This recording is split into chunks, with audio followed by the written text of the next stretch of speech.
quand un pays perd l'espoir.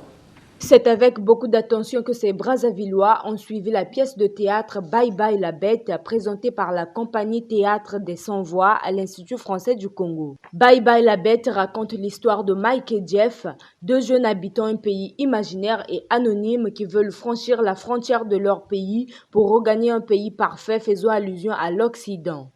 Ce voyage est pour eux un moyen d'échapper à la misère et à l'injustice multiforme qu'ils connaissent.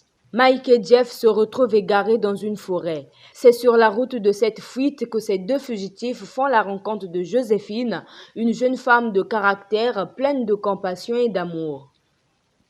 Elle va permettre à Jeff de regagner le pays parfait longtemps rêvé, juste après que Mike ne soit tué en cours de route par son compagnon.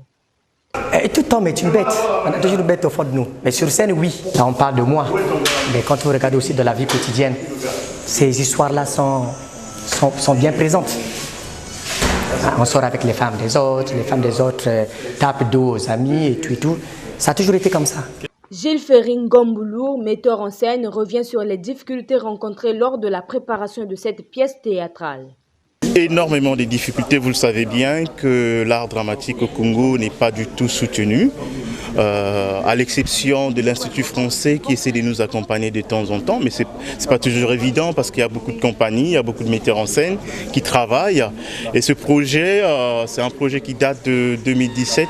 On devait le faire à Bobo-Dioulasso au Burkina Faso, mais on n'avait pas beaucoup de partenaires. On n'avait que deux partenaires, en l'occurrence l'Institut français de Bobo-Dioulasso et puis l'Institut français du Congo, donc de Brazzaville. Donc on était obligé de mettre dans les placards le projet parce que ça demandait énormément de moyens. Ces acteurs ont utilisé l'humour, les disputes pour dénoncer les comportements qui font atteinte à la pudeur dans la société à travers Bye Bye la Bête.